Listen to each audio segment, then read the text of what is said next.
오늘 우리가 이제 요한복음 8장으로 왔습니다.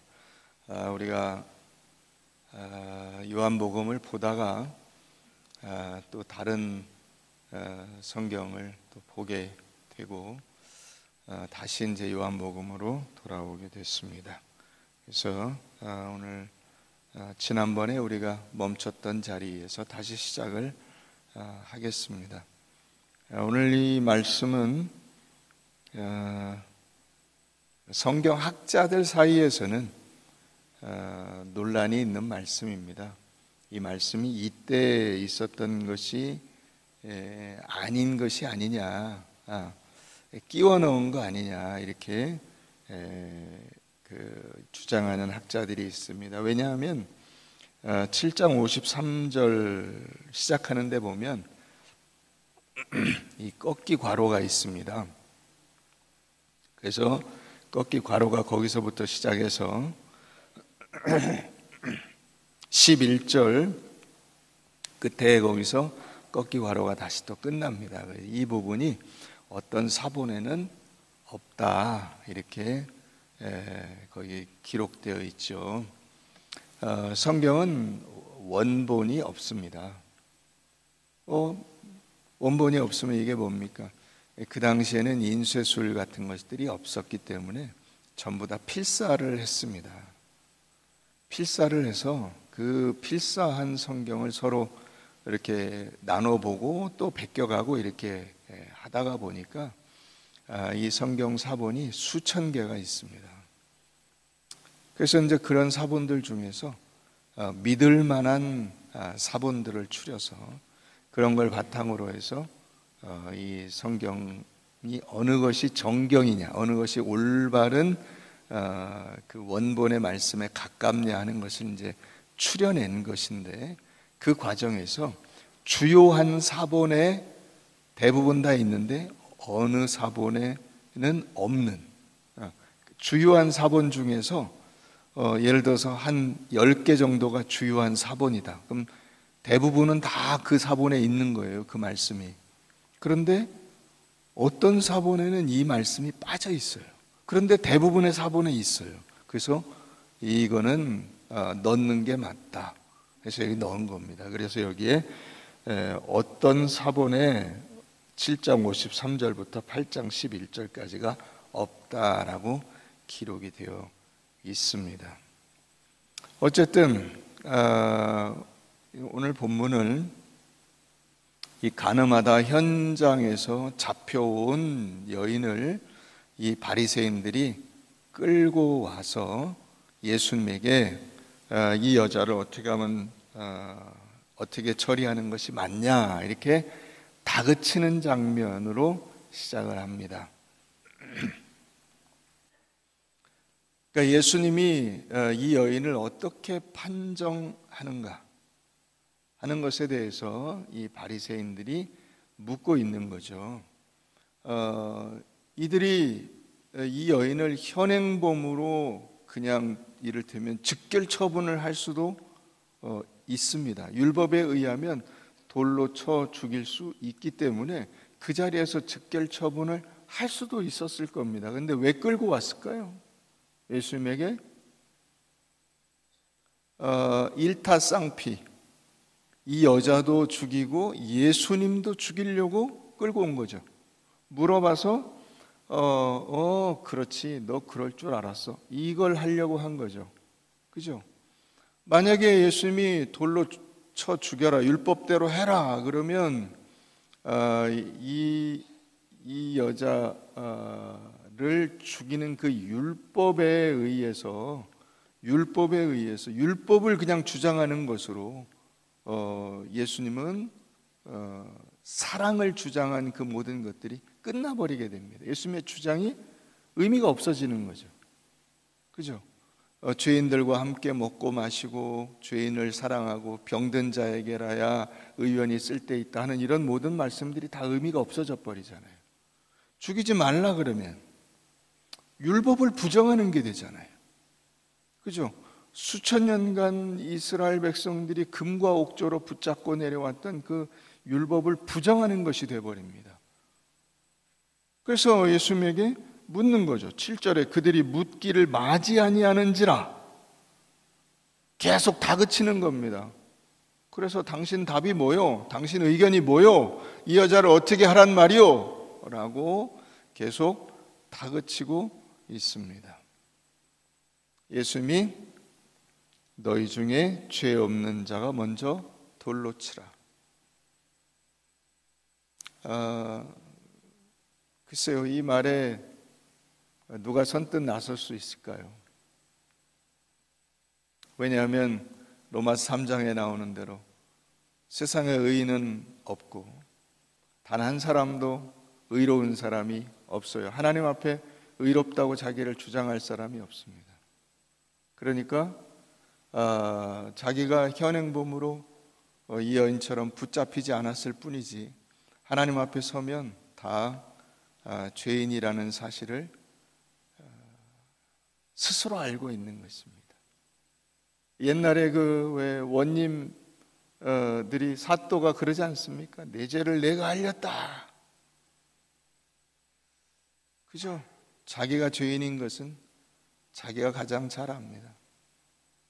그래서 사람들이 다 갔습니다. 우리는 여기서 이 율법의 원래 목적이 뭔가를 한번 살펴볼 필요가 있습니다. 이 여인을 끌고 와서 이 여인을 율법에 죽이라고 했는데 당신 의견은 뭐요? 라고 묻고 있는 이 율법이 원래 목적이 뭐냐? 우리 마태복음 22장 한번 봅시다. 마태복음 22장.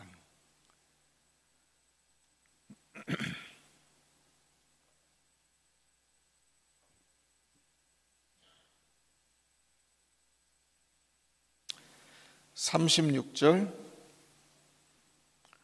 선생님, 율법 중에서 어느 계명이 크니까? 뭐가 제일 중요합니까? 예수께서 이르시되 내 마음을 다하고 목숨을 다하고 뜻을 다하여 주 너의 하나님을 사랑하라 하셨으니 이것이 크고 첫째 되는 계명이요 둘째도 그와 같으니 첫째와 똑같은 말이다 이거죠.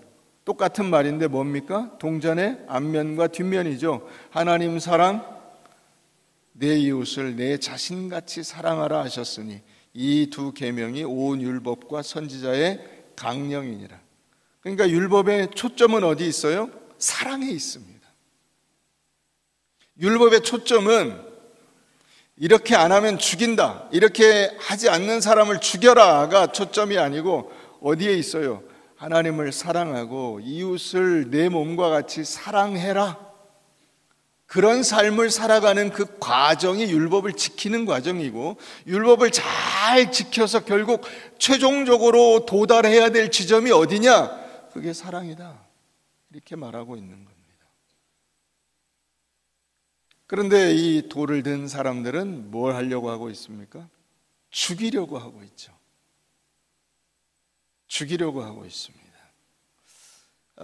얼마 전에 그 무슨 훈련병을 훈련하는 과정에서 얼차려를 주다가 죽었다. 그래서 시끌시끌합니다. 훈련을 시키는 목적이 뭡니까? 훌륭한 군인을 만드는 거죠.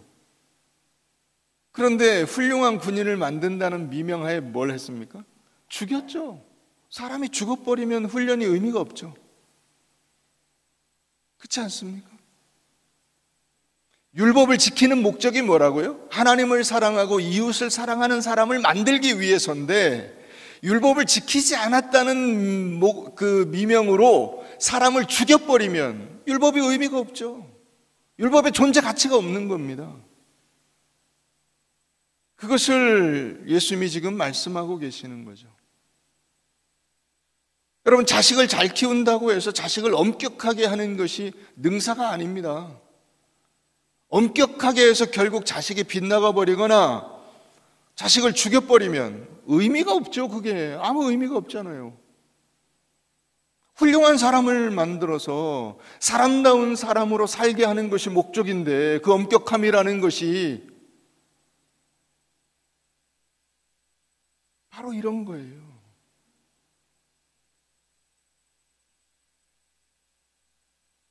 그래서 예수님이 이 여인에게 묻습니다. 너를 정죄하던 사람들이 어디 갔느냐? 다 가고 아무도 없습니다. 그래, 나는 너를 정죄하지 않는다. 이렇게 말씀하시는 거죠. 이 여자가 죄가 없는 거 아닙니다. 정죄하지 않는다는 말이 죄가 없다는 뜻은 아니에요. 그렇죠? 죄가 있습니다. 잘못했습니다. 잘못하다가 현장에서 잡혀왔습니다. 이건 뭐 우리가 흔히 하는 말로 빼도 박도 못하는 겁니다. 현장에서 잡혔어요. 마땅히 죽어야 됩니다. 그런데 예수님이 뭐라고 하시죠? 율법을 면제하겠다 이렇게 말씀하시는 거죠. 정죄하지 않는다. 율법을 너한테 적용하지 않겠다. 그러니까 가서 다시는 죄를 범하지 마라. 남을 정죄하지 마라. 네가 용서받은 것을 기억하고 너도 남을 용서하는 삶을 살아라. 이렇게 말씀하고 계시는 것입니다.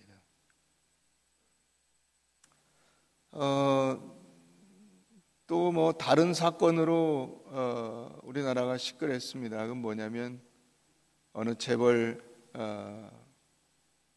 회장이 그 아내와 이혼하는 사건으로 해서 시끄러웠습니다.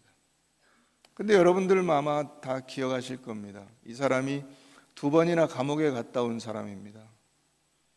지난번에 감옥에 갔다 올 때 2015년에 광복절 특사로 감옥에서 나올 때 성경책을 끼고 나왔습니다. 성경책을 이 빨간색 그 주황색 표지로 된 성경책을 이렇게 끼고 나왔습니다.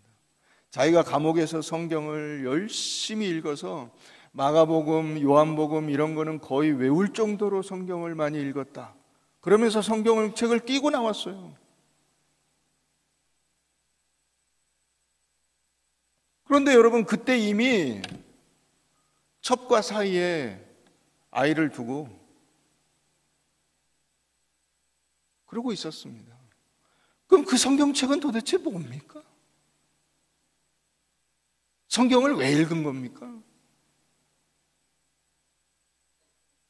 여러분 그러면 우리가 그놈 나쁜 놈이야 그럴 수 있습니까? 그러면 우리는 성경을 읽고 성경 읽은 대로 매일같이 말씀을 적용해서 여러분들이 죄 안 짓고 삽니까? 그것도 아니죠.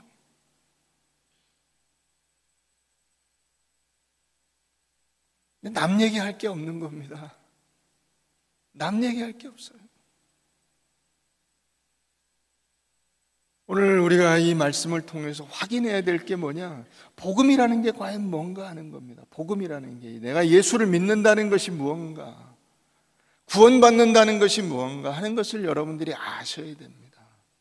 이걸 통해서 우리 에베소서 2장을 가보겠습니다. 신약 에베소서 2장.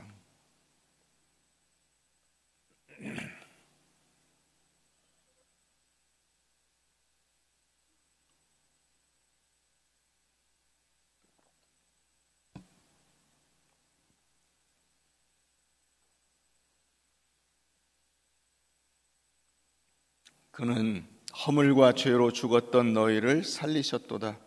그때의 너희는 그 가운데서 행하여 이 세상 풍조를 따르고 공중의 권세 잡은 자를 따랐으니 곧 지금 불순종의 아들들 가운데서 역사하는 영이라. 전에는 우리도 다 그 가운데서 우리 육체의 욕심을 따라 지내며 육체와 마음에 원하는 것을 하여 다른 이들과 같이 본질상 진노의 자녀이었더니 긍휼이 풍성하신 하나님이 우리를 사랑하신 그 큰 사랑을 인하여 허물로 죽은 우리를 그리스도와 함께 살리셨고 너희는 은혜로 구원을 받은 것이라. 여러분 이 하나님의 그 구원이라고 하는 것이 뭐냐 하면 하나님의 구원은 공의와 사랑의 완벽한 조화입니다. 하나님의 공의와 그 하나님의 사랑이 결합되어 우리에게 그 혜택이 주어지는 것이 구원입니다. 그러면 우리가 생각할 때 공의는 뭡니까? 죽이는 거죠. 그죠? 너 죄 지었으니까 벌 받아. 이게 공의죠. 우리가 생각하는 공의는 그겁니다. 그럼 사랑은 뭡니까? 사랑은 오냐오냐 하는 겁니다.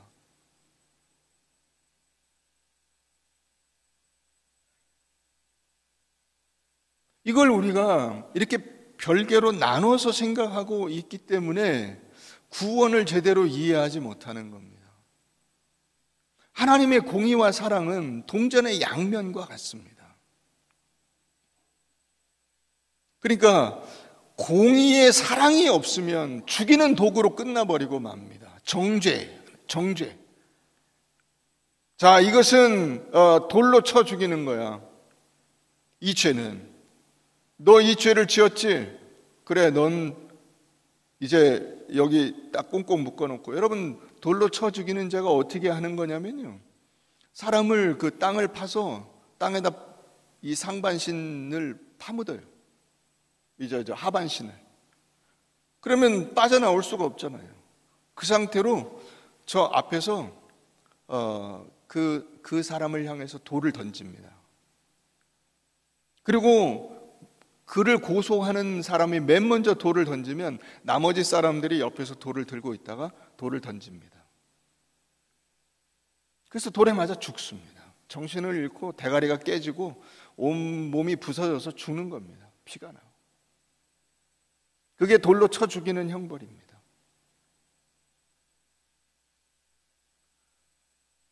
그러니까 공의를 이야기할 때 그 공의는 뭐냐면 죽음입니다. 그러나 사랑에 만약에 공의가 없다면, 공의만 있으면 사람이 죽고, 사랑에 만약에 공의가 없이 사랑만 있으면 어떻게 되죠? 사랑은 방종으로 끝나게 돼서 자기 스스로 죽습니다. 자기 스스로. 저 하고 싶은 대로 다 하니까요. 결국 저 하고 싶은 대로 다 하다가 죽는 겁니다. 스스로 멸망하는 거죠. 오늘 2장 1절을 보면 허물과 죄로 죽었던 너희를 살리셨도다. 그때 너희는 허물과 죄 가운데 행하여 이 세상 풍조를 따르고 공중의 권세 잡은 자를 사탄에 의해서 조종되어서 그 종으로 불순종의 아들들 가운데 역사하는 영을 따라 살았다. 그래서 그 삶이 어떤 거냐? 우리 육체의 욕심을 따라 지내며 육체와 마음에 원하는 것을 하여 다른 일과 같이 본질상 진노의 자녀, 죽는 거죠. 사랑의 공의가 없으니까 이렇게 자기 육체와 마음에 원하는 것을 하여 본질상 진노의 자녀로 멸망하는 겁니다. 그런데 이들에게 하나님이 어떻게 하시느냐? 허물로 죽은 우리를 그리스도와 함께 살리시는 그 큰 사랑을, 그 놀라우신 은혜를 베풀어 주신다. 그래서 그것으로 너희가 구원을 받는 것이다. 이겁니다. 여러분, 허물을 허물이라고 하려면 율법이 있어야 됩니다. 율법이 있어요. 율법이 있어야 이게 허물이야, 허물이 아니야. 법이 없으면 이걸 허물이라 아니라 할 수가 없잖아요. 그죠? 법이 있어야 이게 허물인지 아닌지를 분간하잖아요. 그래서 율법에 의해서 그것이 허물인 것으로, 죄인 것으로 딱 정해집니다. 정해진 다음에 거기에 벌이 가해지죠. 그죠? 그 벌을 받아야 됩니다. 근데 그 벌을 누가 받는 겁니까? 내가 받아야 당연한 공의인데 그 벌을 예수가 받는 겁니다. 남이 받는 거예요. 그래서 내가 사는 겁니다. 그래서 이게 은혜가 되는 거예요. 이게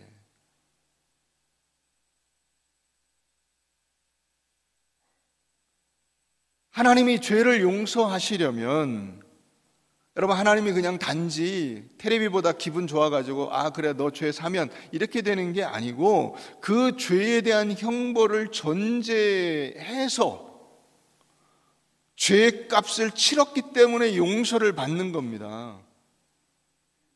그래서 여기서 구약에서 뭐가 나오는 거냐면 제사제도가 나오는 거예요.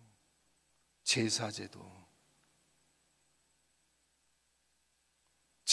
구약의 제사는 뭐가 전제되냐면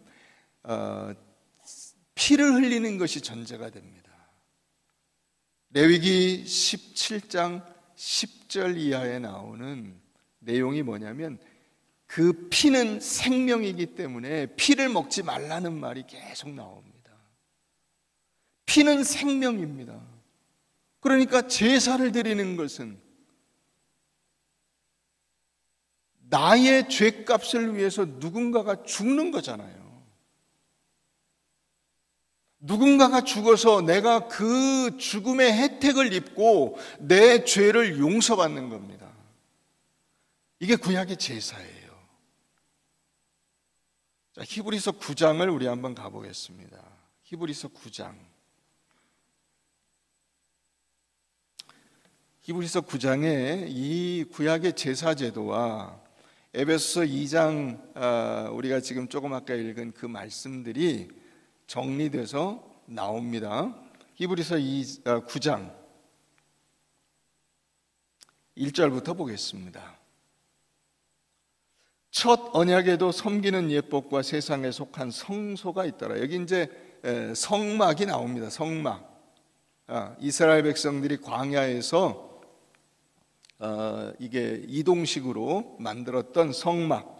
그래서 그 성막의 첫 번째 성소 앞에 부분 성소가 있고, 예비한 첫 장막 그게 성소예요. 그 안에 등잔대, 상, 진설병이 있으니 이는 성소라 일컫고, 또 둘째 휘장 뒤에 있는 장막을 지성소라 일컫는데, 거기에는 금향로 사면을 금으로 싼 언약궤가 있고 그 안에 만나를 담은 금 항아리와 아론의 쌍난 지팡이와 언약의 돌판들이 있고, 언약궤 안에 이런 게 있습니다. 그 위에 속죄소를 덮는 영광의 그룹들이 있으니 이것들에 관하여는 이제 낱낱이 말할 수 없노라. 이 모든 것을 이같이 예비하였으니 제사장들이 항상 첫 장막에 들어가 섬기는 예식을 행하고, 오직 둘째 장막은 대제사장이 홀로 1년에 한 번 들어가되 자기와 백성의 허물을 위하여 드리는 피 없이는 들어가지 아니하나니, 이렇게 되어 있어요.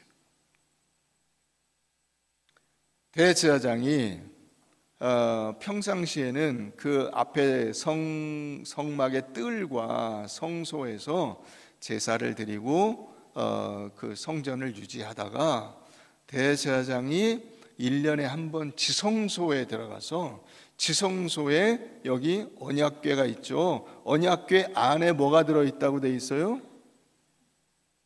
만나, 그 다음에 두 돌판, 그리고 아론의 쌍난 지팡이. 이거에 대해서는 우리가 또 기회가 될 때 다음번에 또 살펴보십시다. 자, 그것들은 뭘 상징하냐면 이스라엘 백성들의 반역과 불순종과 죄악을 상징하는 것들이에요. 왜 그러냐면, 여러분, 이스라엘 백성들이 광야로 나오자마자 뭘로 불평하기 시작했어요? 먹을 것이 없다.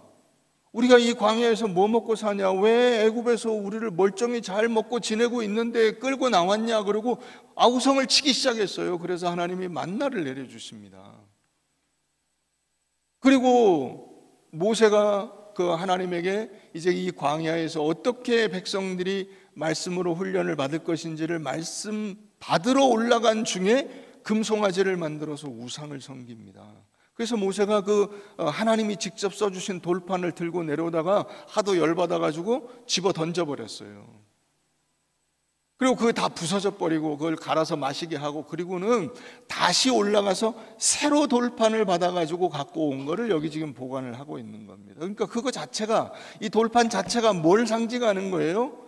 이스라엘 백성들의 불순종과 우상숭배의 죄악. 아까 그 에베소에 나오는 대로 마음과 육체에 원하는 것을 제 마음대로 하는 그 모든 그 죄의 본질을 거기 나타내고 있는 겁니다. 아론의 쌍난 지팡이는 고라와 다단 일당들이 모세와 아론을 반역해서 거스르기 시작했죠. 그래서 반란을 일으켰습니다. 하나님이 지진으로 그들을 삼키게 했는데도 계속 모세와 아론을 죽이려고 해서 하나님께서 각 지파별로 대표자의 그 지팡이들을 쭉 12개를 모아놓고 하나님이 누구 편이신가를 나타내 주신 겁니다.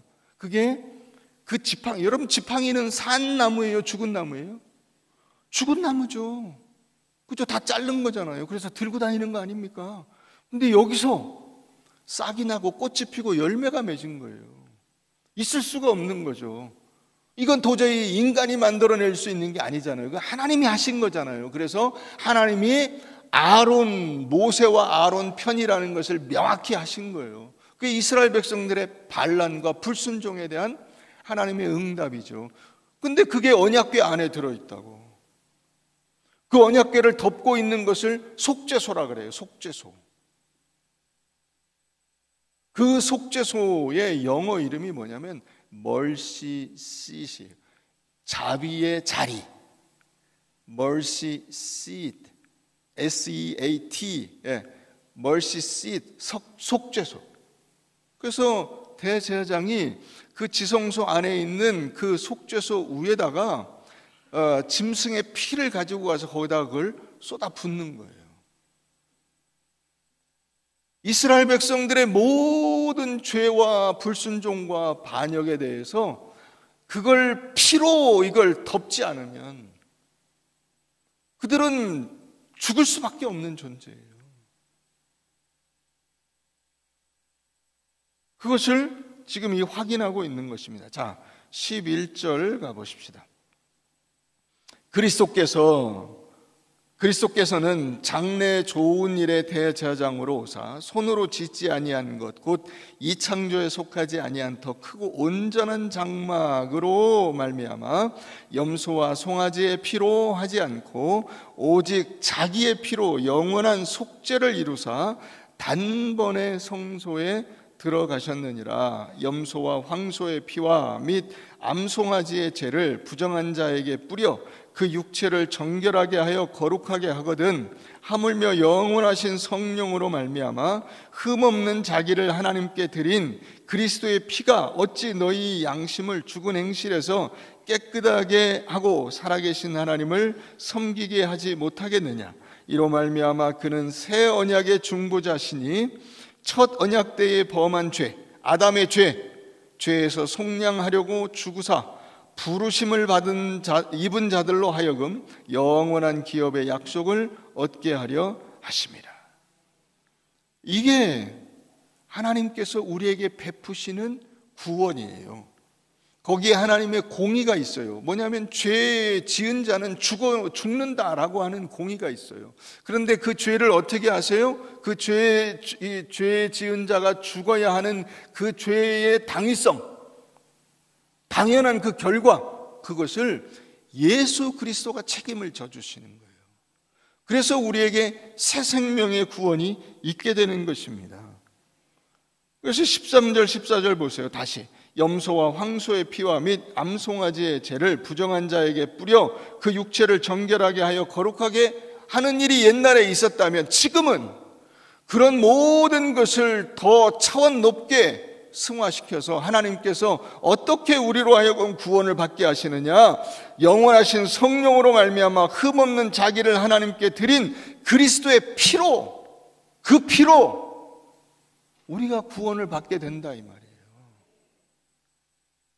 그 피를 우리가 죄로 인해 죽어 자빠져 있는 그 위에 하나님이 부으셔서 우리가 아직 죄인 되었을 때에, 우리가 아직 연약할 때에, 우리가 아직 구원의 필요성을 하나님 앞에 요청할 어떤 엄두도 내지 못하고 그런 걸 생각도 못하는 그때에 우리에게 그 구원의 은혜를 베풀어 주셨다. 믿습니까? 이게 구원이에요. 그게 오늘 예수님께서 이 여인에게 나도 너를 정죄하지 아니하노니 라고 말씀하시는 진정한 의미예요. 용서가 어디서 나오냐? 예수님이 그냥 괜히 야, 저 사람들이 그냥 갔어? 나도 너 용서하지 않을게. 야, 우리 이제 타치하지 말고 그냥 모르는 척하고 지내자. 그런 말이 아니에요.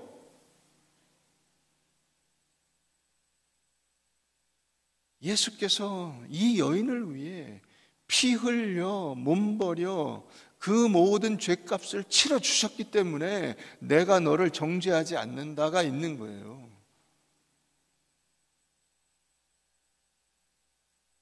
그러니까 이제 어떻게 하라고요? 나도 너를 정죄하지 아니하노니 가서 다시는 죄를 범하지 말라. 남 죽이는 일 하지 말고, 남 비판하지 말고, 남 죽이겠다고 돌 들고 달려다니지 마라. 그 얘기예요. 여러분들이 해야 할 일이 무엇이냐면 다른 사람을 용서하고 사랑하고 새로운 인생을 사는 거예요. 그런데 이게 전환이 안 된 분들이 너무 많아요. 전환이 안 된 분들이, 내가 예수를 믿고 구원받은 존재라는 사실은 알고 있지만은 그래서 내가 어떻게 살아야 되느냐로 가지 못한 분들이 너무 많아요. 그래서 인생을 무슨 옳은 것으로 자기 인생을 대표한다고 생각을, 그건 큰 착각이죠. 옳은 것으로 치면 내가 먼저 죽어야 한다고. 그게 이 성경이 우리에게 가르쳐 주는 거예요. 옳은 것을 적용하면 내가 먼저 죽어야 돼. 그러니까 예수님이 말씀하신 거예요. 너희 중에 죄 없는 자가 먼저 돌로 치라고. 너 그렇게 떳떳해 하나님 앞에서? 그러면 한번 나와봐. 이렇게 한 거죠. 그러니까 아무도 못 나오잖아요. 떳떳한 사람이 어디 있어요? 우리가 하나님 앞에서 떳떳한 사람이 어디 있어요? 자기 죄가 없는 사람이 어디 있어요? 자기 죄는 물론이고 남을 돌로 쳐 죽여 그 정당성을 가질 수 있는 그런 정당성을 가진 사람이 어디 있냐고. 아무도 없죠. 그걸 깨닫는 거예요. 내가 구원을 받았다고 하는 것은 내가 죄인이다. 나도 원래 저 돌을 맞았어야 되는 존재다. 이걸 아는 거예요. 그게 구원받은 자라는 거예요. 내가 구원받았다는 것은 너 죽여, 내가 너 죽이지, 내가 가만 안 둬, 이렇게 사는 게 아니라고. 진작에 돌을 맞고 죽었어야 되는 존재인데 저를 살려주신 이 은혜를 제가 어떻게 갚겠습니까? 로 하나님 앞에 무릎을 꿇는 거예요. 그게 구원을 받는다는 뜻이야. 그냥 단지 나 예수 믿습니다, 아멘 아멘 하는 게 아니고요. 그건 누구나 다 해요. 그거는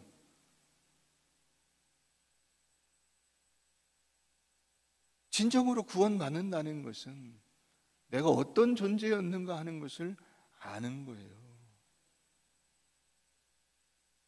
그래서 그 용서의 삶을 살 수 있게 되는 것이 구원받은 자의 삶이에요. 그게 어떻게 가능하냐? 예수의 그 보혈의 피가 내게 있기 때문에 가능한 거예요.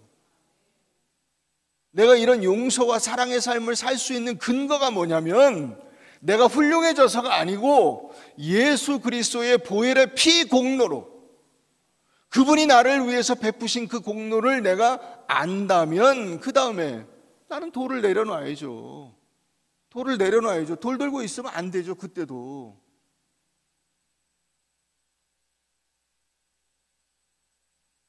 베니스의 상인이라고 하는 셰익스피어의 작품이 있습니다. 이 안토니오라고 하는 사람이 샤일록이라고 하는 유대 그 사채업자에게 돈을 빌립니다.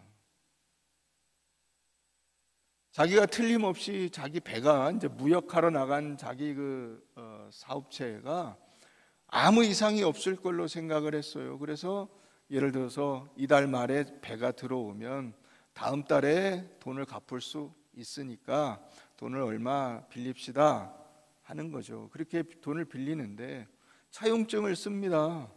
거기에 이 샤일록이 조건을 달아요. 왜냐하면 안토니오를 싫어해. 이 사람은 저놈 죽었으면 좋겠어. 그래서 너 어디 걸리기만 해봐라 하고 이제 거기다가 차용증의 계약서에 그걸 쓴 거죠. 만약에 이걸 못 갚을 시에는, 제때에 못 갚을 시에는 심장에서 가장 가까운 곳에서 살을 1파운드 잘라내기로 한다. 안토니오는 뭐 그럴 일은 없다라고 생각하고 거기에 사인을 딱 해준 겁니다. 그런데 예상치도 못하게 전혀 상상할 수 없는 일이 벌어지죠. 자기 배가 파손을 해서 제때에 못 들어오게 됩니다. 그래서 샤일록이 바로 갖다 이 차용증을 내미는 거죠. 재판장에게 저 사람 심장에서 가장 가까운 곳에 살 1파운드를 떼야 되겠소. 그랬더니 재판장이 이렇게 이야기를 해요. 샤일록을 설득하면서 사랑이란, 놀랍지 않아요, 여러분? 법을 다루는 사람이 사랑을 이야기합니다. 사랑이란 하늘에서 보슬비가 내려 대지를 적시듯이 내리는 것이요, 그것은 이중의 축복인데 이는 사랑을 베푸는 자와 받는 자 쌍방의 축복이요, 사랑은 크고 높은 자에게 있어서 더욱 큰 미덕이요, 우리는 서로가 사랑을 위해서 기도하는 사람들 아니요, 그 기도는 타인에게 사랑을 베풀 것을 우리에게 가르쳐주고 있지 않소. 그러니 시간을 주고 다른 대안을 만들어 봅시다 하는 거예요. 그런데 샤일록이 끝까지 계약서대로 하겠다 이렇게 고집을 피웁니다. 그러자 재판장이 이야기를 합니다. 그러면 이 계약서에 있는 대로 살을 떼내면서 피를 한 방울이라도 흘리면 당신은 이 계약 위반으로 당신도 똑같은 벌을 받을 것이요,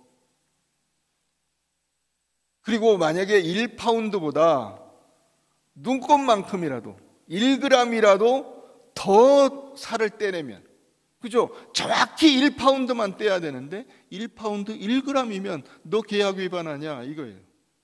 그래서 계약 위반으로 당신의 모든 재산은 몰수될 것이요, 이렇게 판결을 내립니다.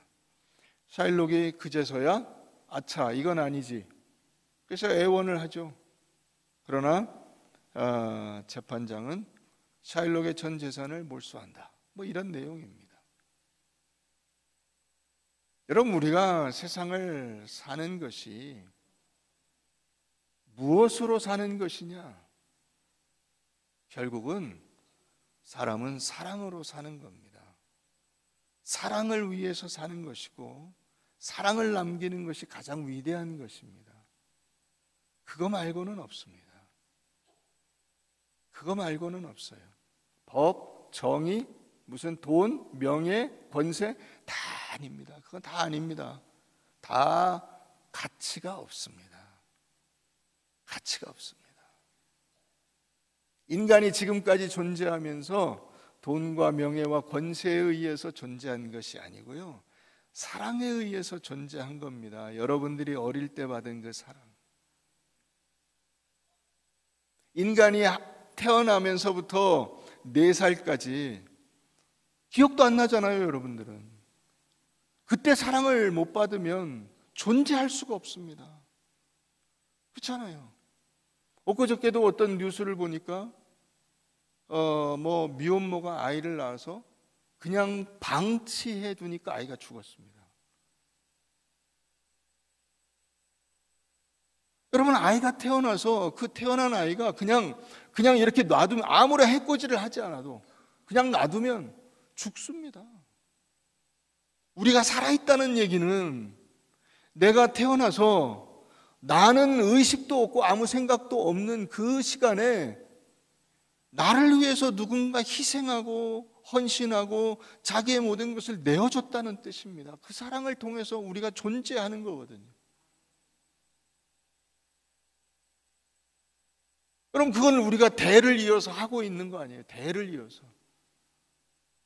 지금 수천 수만 대 지금 그런 일들을 우리가 하고 있는 거잖아요. 존재의 양식이에요. 그게 사랑입니다.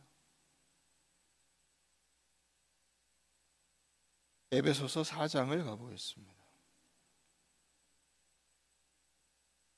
에베소서 4장.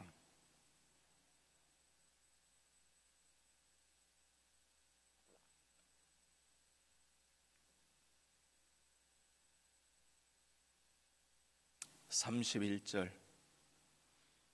너희는 모든 악독과 노함과 분냄과 떠드는 것과 비방하는 것을 모든 악의와 함께 버리고 서로 친절하게 하며 불쌍히 여기며 서로 용서하기를 하나님이 그리스도 안에서 너희를 용서하심과 같이 하라.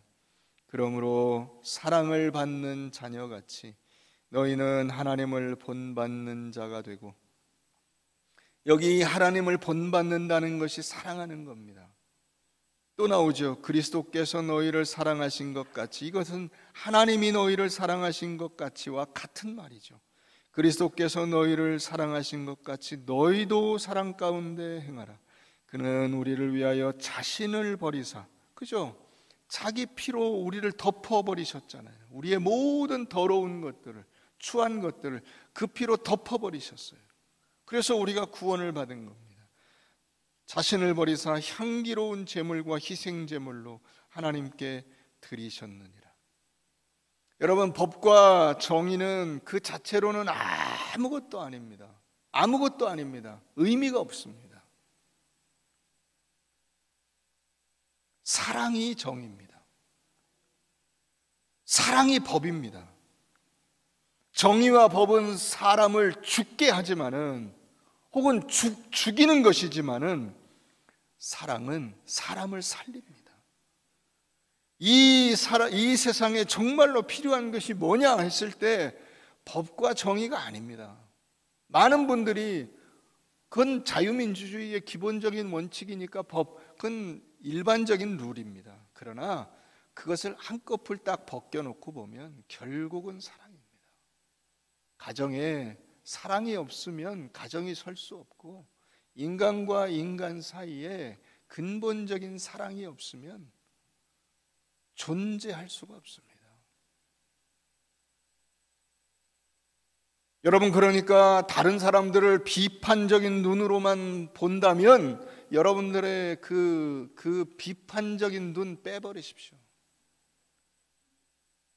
악한 말을 여러분들이 늘 일삼는다면 그 입을 국방색 실로 꿰매버리십시오.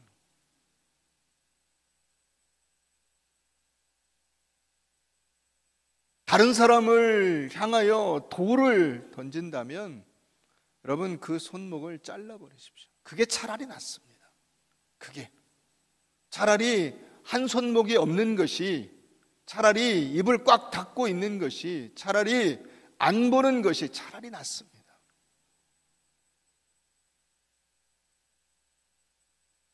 여기 나오는 대로 서로 친절하게 하며 불쌍히 여기며 서로 용서하며 서로 사랑하며, 예수의 사랑을 내 삶으로 내가 살려고 발버둥치는 그것이 없으면 여러분 우리의 존재의 의미가 뭐예요? 우리가 구원받았다는 것이 무슨 의미가 있습니까?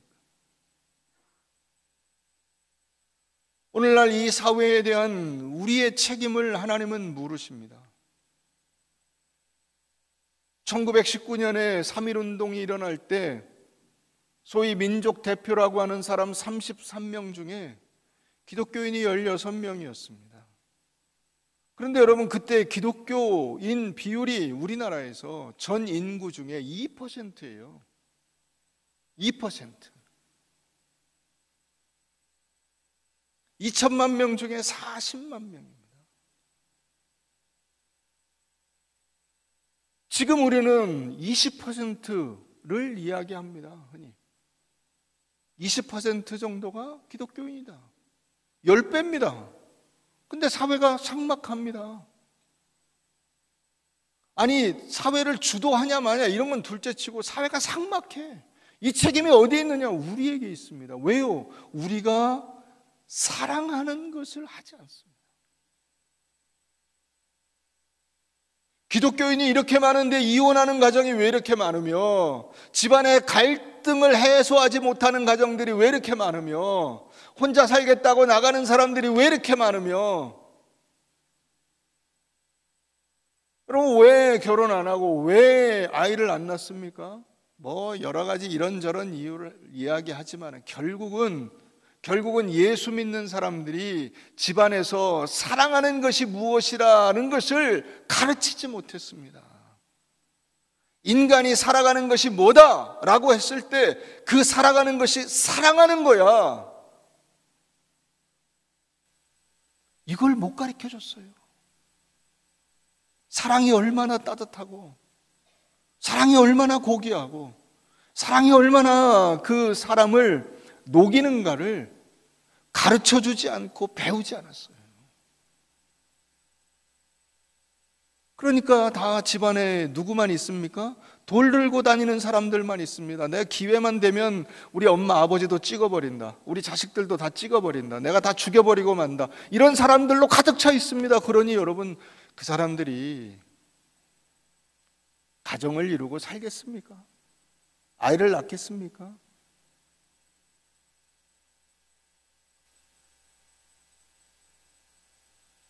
라디오에 어떤 사연 하나를 여러분들에게 전해드리고 오늘 말씀을 맺겠습니다. 어느 부부가 있었습니다. 두 부부가 젊은 나이에 결혼해서 열심히 살다가 남편이 사고를 쳤습니다. 교통사고를 크게 내서 사람도 다치고 그래서 감옥에 갔다 오게 됩니다. 그 사고 처리를 하느라고 그나마 얼마 안 되는 재산도 다 날렸습니다. 그리고 마지막 남은 돈으로 아내가 남편이 감옥에서 출소하는 날 금목걸이를 만들어서 줬답니다. 절망하지 말고 금같이 반짝거리는 희망을 안고 살자, 이런 의미로 금목걸이를 줬답니다. 그러니까 이제 다시 또 부부가 열심히 살다가 그 아내가 아직 20대 젊은 나이니까요. 나 공부를 좀 해보고 싶다. 그래서 새로운 일을 시작해보고 싶다. 그래서 공부를 하기 위해서 대학을 가려고 하는데 대학 등록금이 너무 많이 들 것 같아요. 그래서 사이버 대학에 지원을 했습니다. 그 이제 사이버 대학에 지원을 해서 보니까 사이버 대학은 돈 얼마 안 드는 줄 알았대요. 한 1, 20만 원이면 되는 줄 알았는데 사이버 대학도 등록금이 100만 원이 넘어요. 그래서 이거 안 되겠네. 그래서 이제 자기 남편에게 나 떨어졌어. 사이버 대학을 뭐 떨어지고 말고 할 게 뭐가 있겠어요. 나 떨어졌어 그랬대요. 근데 그날 저녁에 남편이 와서 봉투를 내밀어요. 야, 이걸로 대학 공부해. 이게 뭐야? 야, 내가 널 모르냐? 여태까지 같이 살았는데 너 돈 없다고 떨어졌다고 한 거지. 너무 고맙죠, 아내가. 그래서 이 돈 어디서 났어? 그냥 어디서 나도 빌렸어. 그래서 보니까 그 금목걸이를 팔았어요. 자기 목에 있던 그 금목걸이를 팔아서 아내 등록금을 준 거죠. 여러분, 들으면 따뜻한 이야기죠. 그 사랑이 없이 여러분 어떻게 우리가 세상을 삽니까? 그렇잖아요. 부모 자식 간에, 부부 간에, 이웃 간에, 교우 간에, 여러분 그 따뜻한 사랑이 없이 우리가 어떻게 세상의 그 어려운 풍파를 견뎌내겠습니까?